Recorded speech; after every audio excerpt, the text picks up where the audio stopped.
सुल्तानपुर का बाजार सज चुका था। लोग सब्जियां और कपड़े खरीद रहे थे।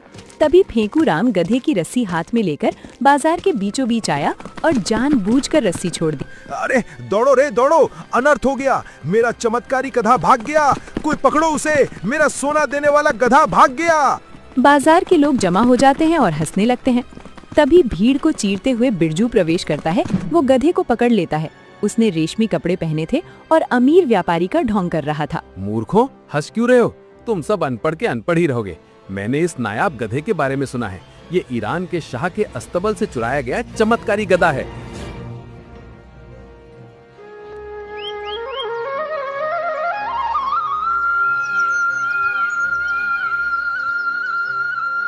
कहते हैं कि दुनिया में दो तरह के लोग होते हैं, एक वो जो मेहनत करके कमाते हैं और दूसरे वो जो मेहनत करने वालों की खाते हैं। अब ये कहानी दूसरे वाले लोगों की है। चारों ठग फेंकूराम, बिरजू, झपटू और लल्लन एक पुरानी बरगद के नीचे ऐसे मुंह लटकाए बैठे थे जैसे पूरे गांव का कर्जा इन्हीं के सर पर हो। अबे कोई तो ग्राहक ढूंढो रे, पेट में चूहे दौड़ रहे, चूना लगा के। धंधा एकदम ठप है भाई। आज तो किसी की जेब में ढेला भी नहीं है। आदमी चाहे कितना भी होशियार हो, जब जेब ही खाली हो तो क्या खाक चुराए गांठ खोल के। सोच रहा हूँ कल से खेती शुरू कर दूं। साधु बना, पंडित बना, पर पेट तो सूखी रोटी को भी तरस गया। भेस बदल के। अरे बिरजू भाई, मैं सोच रहा हूँ खेती कर ही रहे हो तो क्यों ना एक बार सोना उगा कर देख लिया जाए। चुप कर फेंकूं, तेरी गप्पों से पेट नहीं भरेगा। कोई ढंग का काम ढूंढो, नहीं तो कल से भीख मांगनी पड़ेगी। ये लोग अभी रोना रो ही रहे थे कि दूर से घसीटने और चीखने की आवाज आई। सबने देखा कि उनका मास्टरमाइंड पप्पू एक मरियल गधे को घसीटते हुए ला रहा था। अरे आ भी जा मेरे बाप, क्यों मेरी जान निकाल रहा है? आजा, तुझे आज सोने की थाली में देसी घी के लड्डू खिलाऊंगा। बस एक बार मेरे पीछे चल। पप्पू गधे की रस्सी पकड़कर पूरी ताकत से खींच रहा था। गधा पैर अड़ाए खड़ा था और जोर जोर से चिल्ला रहा था, ढेचू ढेचू। अबे पप्पू, ये क्या कबाड़ उठा लाया रे? घर में पहले ही 4 गधे बैठे हैं, इस 5वें भुखमरी के शिकार की क्या जरूरत थी?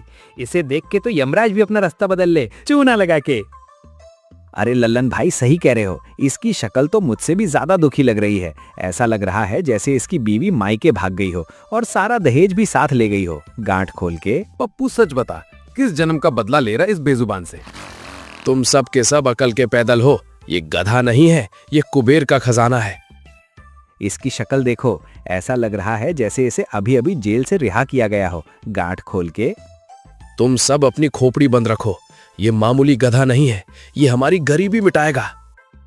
ये तो खुद अपनी गरीबी नहीं मिटा पा रहा। इसकी पसलियां तो बाहर झारक रही हैं, झूठ बोल के। पप्पू ने चारों को पास बुलाया। उसने गधे के कान बंद किए, फिर चारों के कान में फुसफुसाने लगा। ओ तेरी तो, ये तो तगड़ी स्कीम है गांठ खोल के। लेकिन ये खाएगा कैसे? ये तो सीधा मुंह भी नहीं खोल रहा, चूना लगा के। अब शुरू हुआ असली तमाशा। परात में आटा गूंथा गया।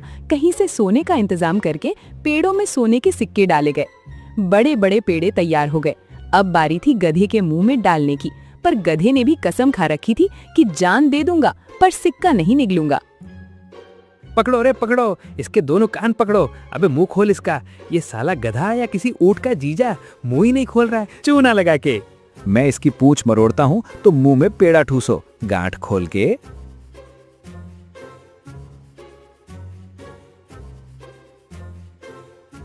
फेंकू, ठूस पेड़ा अंदर, जल्दी। झपटू पूंछ मरोड़ता है। गधा दर्द से चिल्लाता है, ढेचू ढेचू। तभी फेंकूराम एक बड़ा सा पेड़ा उसके हलक में डाल देता है। खा बेटा खा, ये शाही पकवान है। राजा भोज भी तरसते इसके लिए, झूठ बोल के। गधे ने आव देखा न ताव। पेड़ा तो अंदर गया, पर उसने लल्लन के पैर पर अपना भारी खुर मार दिया। धड़ाक। हाँ दैया, मर गया रे, इसने तो मेरी टांग ही तोड़ दी। के हटो, मैं इसके सामने नाचता हूँ, ये खुश होकर मुंह खोलेगा। बिरजू अजीब सा नाच नाचने लगता है। गधा उसे देखकर और जोर से लात चलाता है। नाच मत बिरजू, इसके पेट को दबाओ। 2 पेड़े और बाकी है, कब्र खोद के। लो, ये आखिरी वाला भी गया अंदर। बाप रे बाप, गधा है या कोई दानव? आधा मन आटा और 10 सोने के सिक्के गधे के पेट में समा गए। गधा ऐसे हाँफ रहा था जैसे उसने कोई जंग जीती हो और हमारे चारों ठगों के कपड़े फटने को हो रहे थे।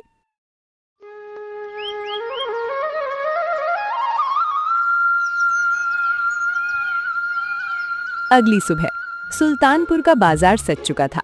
लोग सब्जियां और कपड़े खरीद रहे थे। तभी फेंकू राम गधे की रस्सी हाथ में लेकर बाजार के बीचों बीच आया और जानबूझकर रस्सी छोड़ दी। अरे दौड़ो रे दौड़ो, अनर्थ हो गया, मेरा चमत्कारी गधा भाग गया, कोई पकड़ो उसे, मेरा सोना देने वाला गधा भाग गया। अरे भाई सुबह सुबह कौन सा नशा करके आया है रे? ये मरियल गधा सोना देगा? ये तो ढंग से गोबर भी ना कर पाए। हाँ भाई, अगर ये सोना दे पाए तो मेरी भैंस कल से चांदी की सिक्के देगी। बाजार के लोग जमा हो जाते हैं और हंसने लगते हैं। तभी भीड़ को चीरते हुए बिरजू प्रवेश करता है। वो गधे को पकड़ लेता है। उसने रेशमी कपड़े पहने थे और अमीर व्यापारी का ढोंग कर रहा था। मूर्खों, हंस क्यों रहे हो? तुम सब अनपढ़ के अनपढ़ ही रहोगे। मैंने इस नायाब गधे के बारे में सुना है। ये ईरान के शाह के अस्तबल से चुराया गया चमत्कारी गधा है। भेस बदल के। बाजार में भीड़ इकट्ठी हो जाती है। सब गधे को बड़ी गौर से देख रहे थे। कोई शक कर रहा था तो कोई तारीफें। अरे भाइयों, क्यों इस पागल के मुंह लग रहे हो? भला गधा भी कभी सोना हत्ता है? इसका मुंह तो देखो, शक्ल से ही चोर लग रहा है ये तो। तभी गधे के पेट में खलबली मची। कल रात का खाया हुआ आटा और सोने के सिक्के अपना रंग दिखाने वाले थे।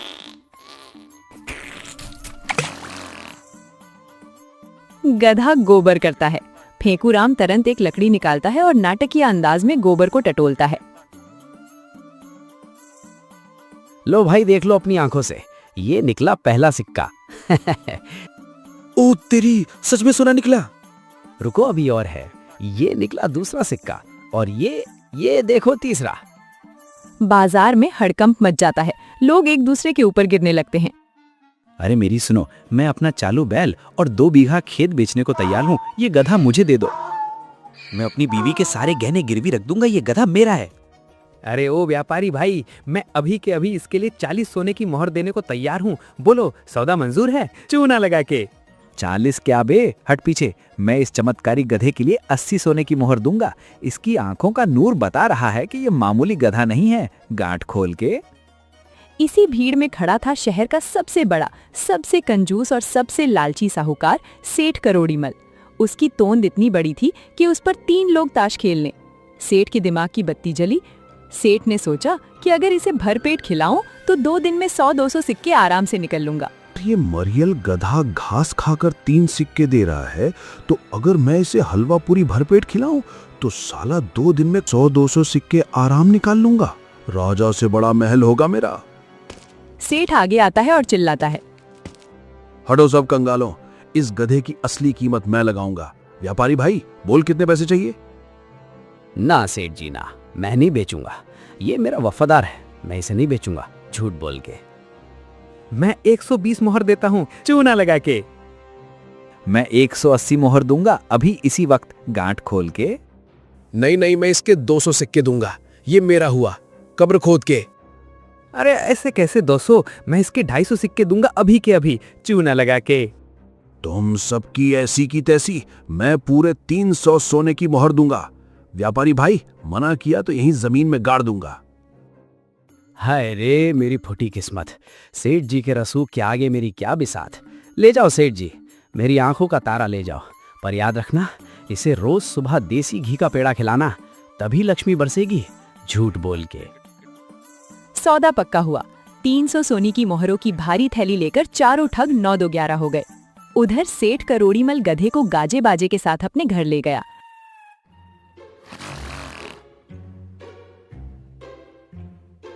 रात भर सेठ ने गधे को 5 किलो शुद्ध घी के बेड़े खिलाए।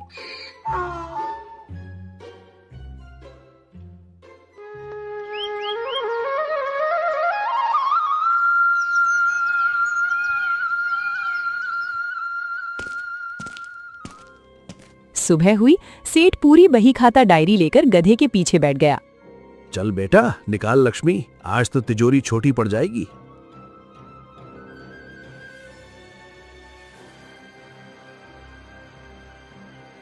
दोपहर हो गई। सेठ गधे के पीछे हाथ में कटोरा लेकर खड़ा था। गधे ने पूंछ उठाई। जोर की आवाज हुई। भड़भड़ाक, और सेठ के कटोरे में सिर्फ और सिर्फ शुद्ध बदबूदार गोबर गिरा, कोई सिक्का नहीं। अरे सिक्का कहाँ है? शायद अंदर फंसा होगा। सेठ गधे के और करीब जाता है, वो गोबर में सिक्के ढूंढने लगता है। गधा चिढ़कर अपनी दोनों पिछली लातें सेठ के मुंह पर मारता है। धड़ाक, सेठ के 2 दांत टूट जाते हैं और वो सीधे गोबर के ढेर में जा गिरता है। अरे रामू, इसको और खिलाओ, शायद सिक्के इसके पेट में ही अटक गए, जल्दी करो। उधर बरगद के पुरास में 5 ठग 300 सोने की मोहरें चबूतरे पर रखकर नाच रहे थे। भाई सेठ तो अब तक गोबर साफ कर रहा होगा चूना लगा के। अब समझ आया कि पप्पू भाई कल रात हमसे पेड़े क्यों खिसवा रहे थे। असली खेल तो पेट के अंदर था, गांठ खोल के। शाम के 5 बजे सेठ करोड़ीमल बही खाता और पीतल का कटोरा लिए गधे के पीछे बैठा बैठा थक चुका था। लक्ष्मी तो नहीं बरसी, पर गधे की लात से सेठ के 2 दांत जरूर शहीद हो गए। तभी मुनीम भागते हुए अंदर आया। मुनीम, कहाँ मर गया था? देख, इस मनहूस ने मेरी क्या हालत कर दी। रात भर में 5 किलो शुद्ध घी के पेड़े हजम कर गया, पर कटोरे में सिर्फ बदबूदार गोबर दिया।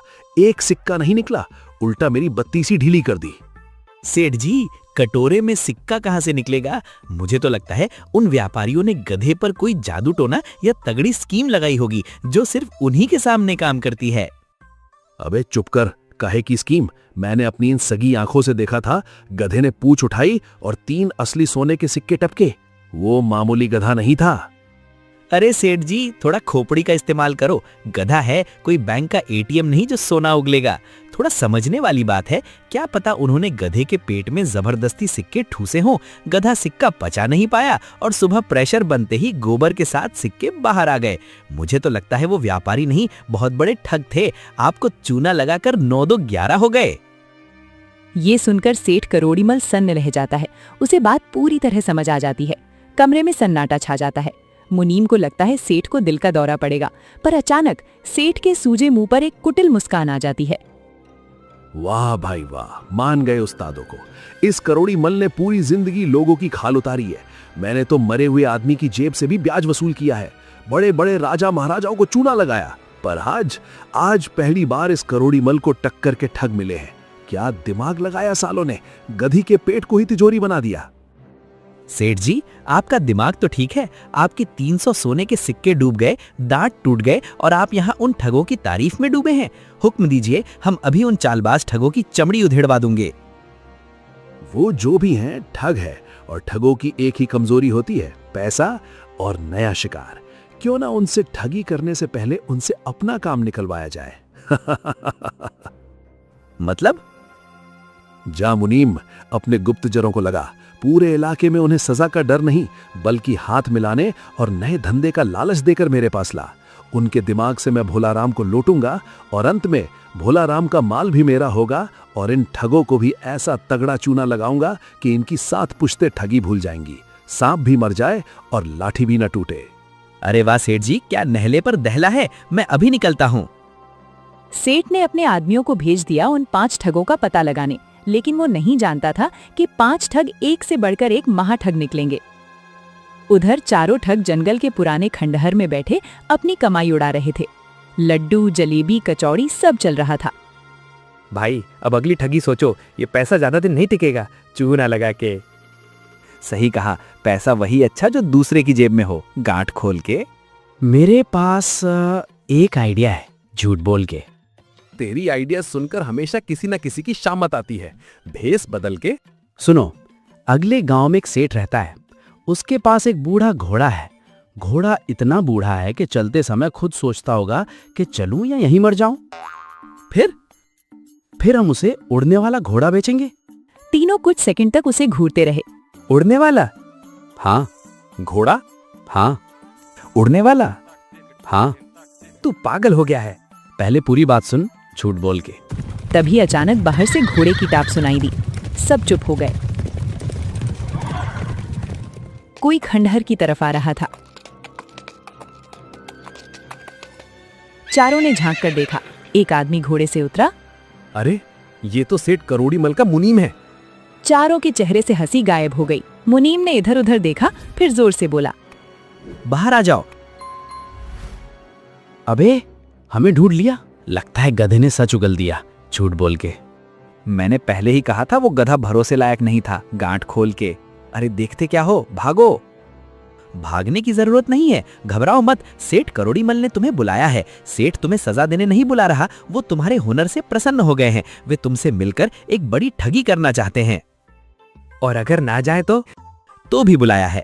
और अगर फिर भी ना जाए? तब सैनिक बुलाए जाएंगे। कुछ पल तक चारों एक दूसरे को देखते रहे, लेकिन उनके पास कोई चारा नहीं था। वो भी चाहते थे कि अपने से बड़े ठग के साथ काम करें।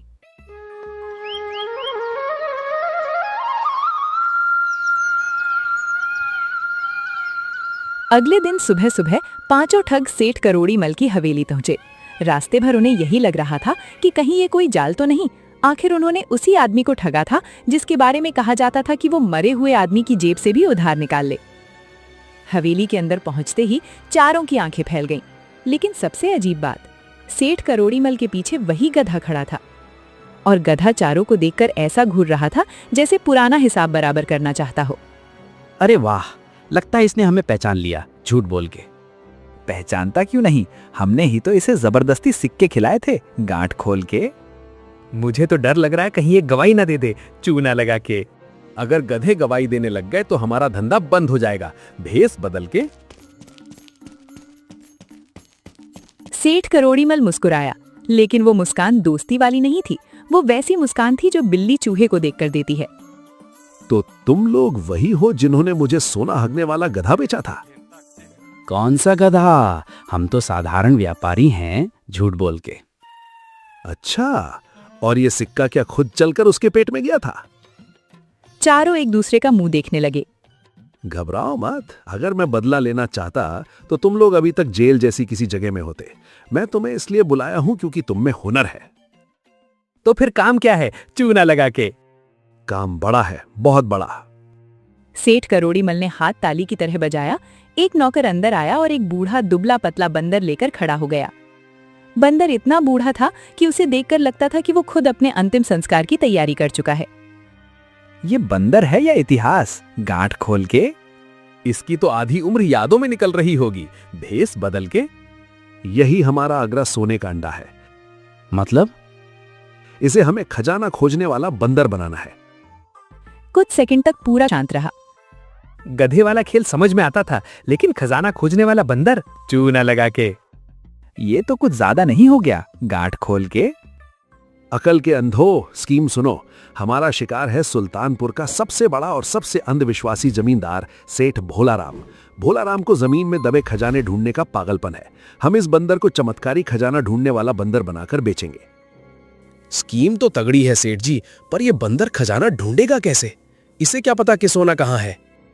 वही तो असली खेल है। हम सब मिलकर आज रात को ही गांव के मैदान में 5 अलग अलग जगहों पर मेरे खजाने से 5-5 सोने की थैलियां व मोहरे जमीन में गाड़ देंगे।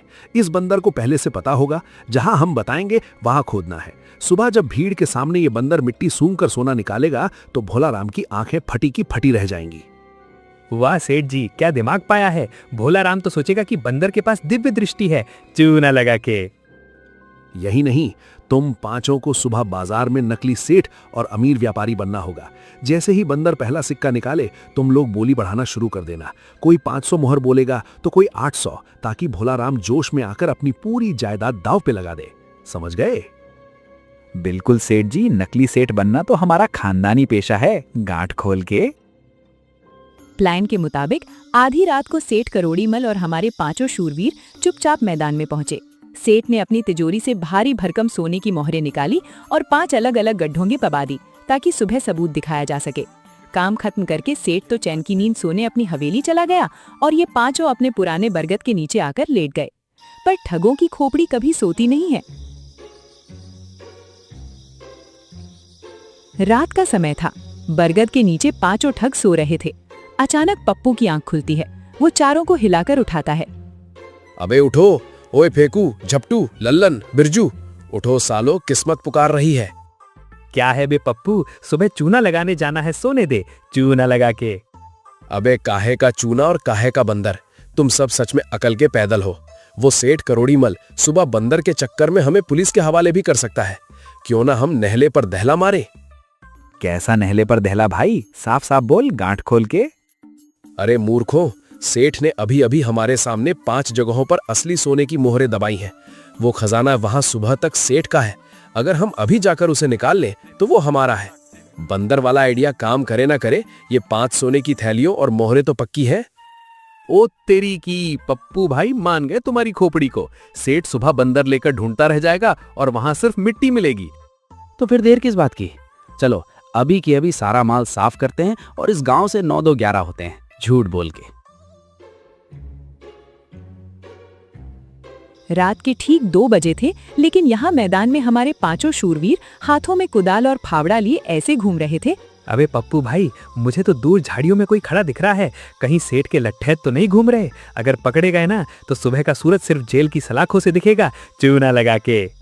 अबे चुप कर डरपोक, वो लठैत नहीं सूखा हुआ पेड़ है। अपनी फटी आंखों को थोड़ा आराम दे और गड्ढा ढूंढ। जितना जल्दी माल निकलेगा उतनी जल्दी भागेंगे, गांठ खोल के। आवाज नीचे। मिल गया पहला गड्ढा। यहीं साले मोटे सेठ ने शाम को अपने मखमली हाथों से सोने की थैली दबाई थी। फेकू, निकाल कुदाल। फेकूराम और बिरजू फटाफट मिट्टी खोदने लगते हैं। जल्दी करो, अभी 4 जगह और बाकी है। मोहरे थैली में डालो और फेकू, अपना सीक्रेट हथियार निकालो। सीक्रेट हथियार? ये फेकू अपनी जेब में क्या छुपा कर लाया रे? ये है हमारा एंटी गोल्ड बम। सुबह जब सेठ का वो चमत्कारी बंदर यहाँ आके सोना ढूंढने के लिए मिट्टी सूंघेगा तो उसे सोने की गंध नहीं, सीधे केले का स्वाद मिलेगा। वाह रे फेंकू, तेरी खोपड़ी को तो तोपों की सलामी देनी चाहिए। बंदर खजाना छोड़कर केला छिलने लगेगा, गांठ खोल के। हंसो मत बे, अगले गड्ढे पर चलो। 5 भागकर दूसरे, तीसरे और चौथे गड्ढे पर जाते हैं। खटाखट मिट्टी खोदी जाती है, सोने की मोहरें निकाली जाती हैं और फेकूराम हर गड्ढे में पूरी वफादारी से एक एक दफनाया जाता है। अरे भाई, इस आखिरी गड्ढे में तो कुछ ज्यादा ही माल दबाया सेठ ने। ये थैली तो बहुत भारी है, चूना लगा के। अबे जल्दी खींच, सुबह होने वाली है, चिड़ियां चहकने लगी हैं। 5 मिलकर आखिरी थैली बाहर खींचते हैं। पूरी थैली और सोने की मोहरें और सिक्के उनके हाथ में आ चुके थे। लो सेठ जी, तुम्हारी स्कीम का तो हमने रायता बना दिया। सुबह जब आप जमींदार भोलाराम को लेकर आओगे तो बंदर सोना नहीं, सीधे केला मारेगा, झूठ बोल के। चलो भाई, अब इस सुल्तानपुर को आखिरी राम राम बोलने का वक्त आ गया है। इस सोने की पोटली को छुपाओ और यहाँ से सीधे जंगल के रास्ते दूसरे राज्य भागो। सेठ करोड़ीमल की छाती पर मूंग दलकर 5 ठगों ने पूरी 5 थैलियों सोने की मोहरों का खजाना साफ कर दिया। गड्ढों में सोने की जगह सिर्फ केले बचे थे और इन ठगों के दिमाग में अमीर होने के हसीन सपने। पर इन्हें क्या पता था कि अगली सुबह इनकी किस्मत में सोने के महल नहीं, बल्कि एक बुढ़िया की खौलती हुई गरम खीर लिखी थी। लो सेठ जी, सुबह तुम्हारा बंदर सोना नहीं, सीधे केला निकालेगा। सोना हाथ में आते ही 5 ठगों के पैर जमीन पर टिक नहीं रहे थे। वो रात भर जंगलों और कांटों के रास्ते भागते रहे।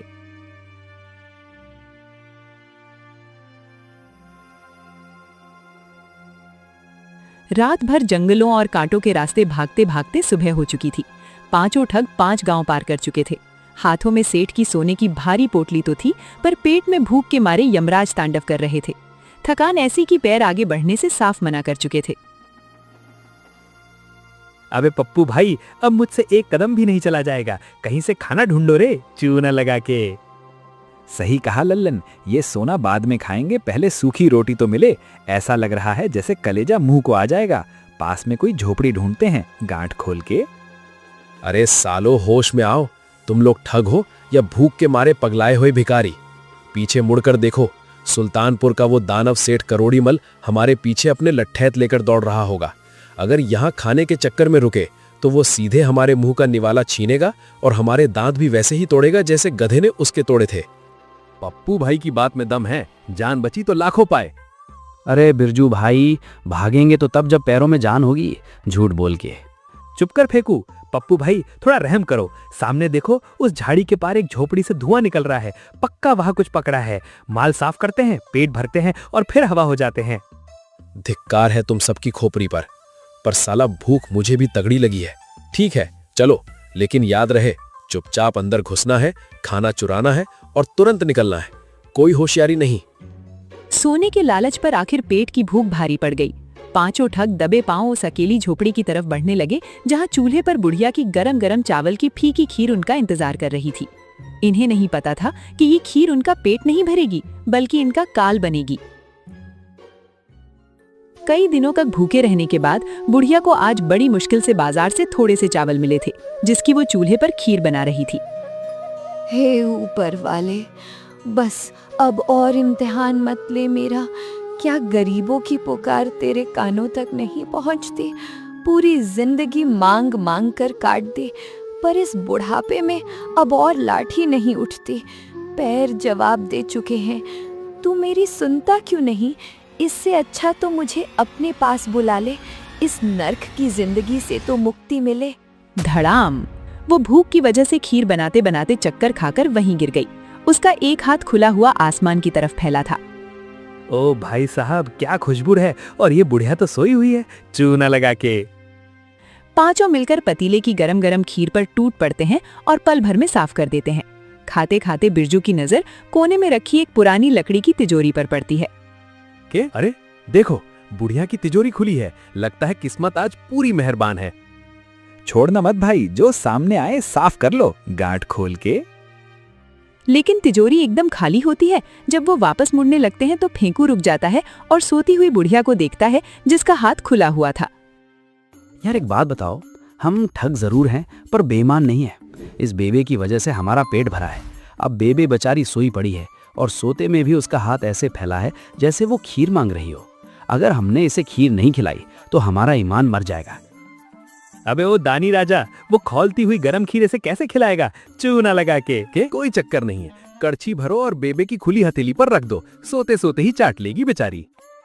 फेंकू खौलती हुई गरम खीर की करछी भरता है और बुढ़िया की हथेली पर छपाक से रख देता है। अरे दया रे, मर गई रे, जल गया। किसने आग रखती हाथ पे? चोर, भूत, बचाओ रे। भागने का रास्ता नहीं था, इसलिए जो जहां था वहीं दुबक कर बैठ गया। झपटू ऊपर बने एक ऊंचे झरोखे में चढ़कर बैठ गया। लल्लन फटे हुए पर्दे के पीछे छुप गया। पप्पू चारपाई के नीचे घुस गया, जिसके चारों तरफ चादर लटक रही थी। बिरजू और फेंकूराम कोने में रखी खाली अनाज की टंकियों के पीछे छिप गए। चीख सुनकर पड़ोस के लोग लाठियां लेकर झोपड़ी में घुस आते हैं। क्या हुआ बेबे, सुबह सुबह क्यों गला फाड़ रही हो? कोई डाकू आया है क्या? अरे भाई देखो, मैं तो आराम से सोई हुई थी, पता नहीं कौन आया और मेरी हथेली पर खौलती हुई गरम खीर रख गया। मेरा पूरा हाथ जल गया। अरे बेबी, तुम्हारा दिमाग सकिया गया है क्या? भला कोई चोर आकर तिजोरी लूटेगा या तुम्हें गरम खीर खिलाएगा? तुम्हारा खुद का हाथ सोते में पतीले में पड़ गया होगा। नहीं रे, मैं सच कह रही हूँ। तिजोरी देखो खाली पड़ी है और मेरी हथेली पर कोई खीर रख गया। अरे तो फिर कौन रख गया खीर हाथ पे? हे भगवान, ये तो ऊपर वाला ही जाने आखिर खीर कौन रख गया। ऊपर झरोखे में बैठा झपटू डर के मारे कांप उठता है। उसे लगता है कि बुढ़िया ने उसे देख लिया है और ऊपर वाले से मतलब उसी से है।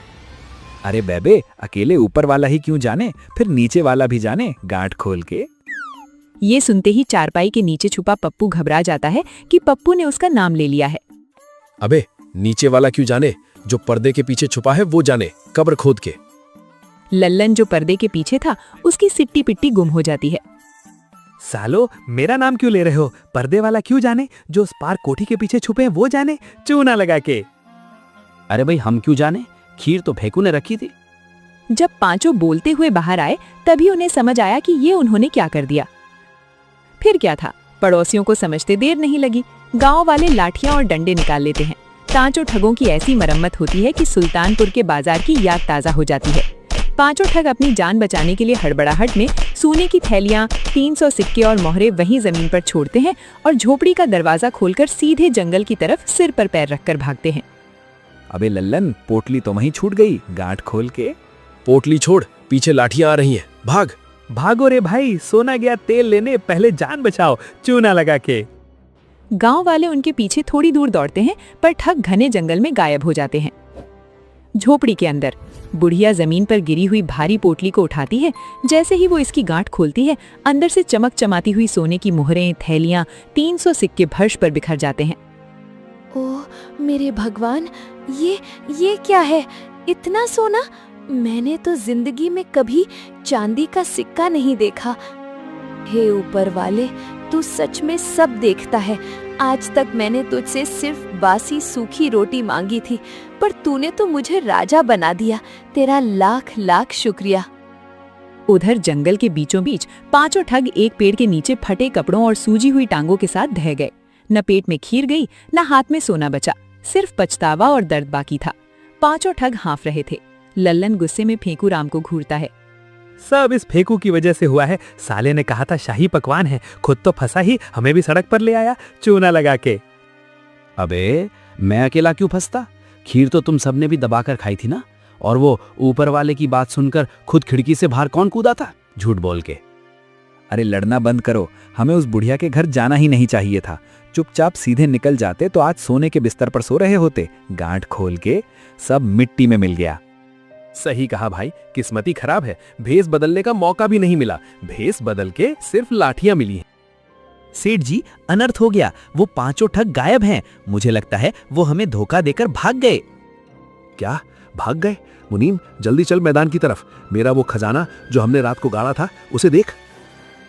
सेठ और मुनीम भागकर मैदान के गड्ढों के पास पहुंचते हैं। सेठ पागलों की तरह पहला गड्ढा। अरे मेरा सोना कहाँ गया? ये केला किसने बोया?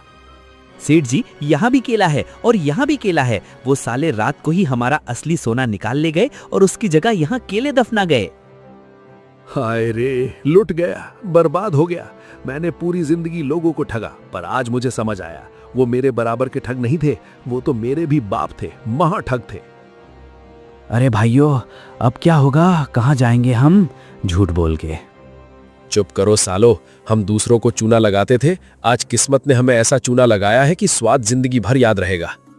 अरे भाई लोगों, मैं क्या कहता हूँ, हमारे पास अभी भी एक रास्ता है। हम वापस जाएंगे और सेठ को बोल देंगे सोना हमने नहीं चुराया, कब्र खोद के। भाई ये तुम क्या बोल रहे हो? वापस जाना मौत के मुंह में जाने जैसा है, भेस बदल के। अरे मेरे पास एक धांसू आइडिया है, तुम बस मेरे पीछे चलो। भाई खेल खत्म और पैसा हजम। जो सेठ करोड़ीमल सुल्तानपुर का सबसे अमीर और घमंडी आदमी था, वो रातों रात पाई पाई के लिए कंगाल हो गया। और उधर जो बुढ़िया गांव की सबसे गरीब भिखारिन थी, वो भगवान की कृपा और इन ठगों की बेवकूफी की बदौलत रातों रात गांव की सबसे अमीर मालकिन बन गई। कहते हैं ना, जैसी करनी वैसी भरनी। दूसरों के लिए गड्ढा खोदने वाले सेठ को खुद गड्ढे का केला मिला और दूसरों की जेब काटने वाले ठगों के हाथ सिर्फ पछतावा आया। इसी का नाम है जिंदगी। और दोस्तों, कमेंट में जरूर बताएं कहानी आपको कैसी लगी।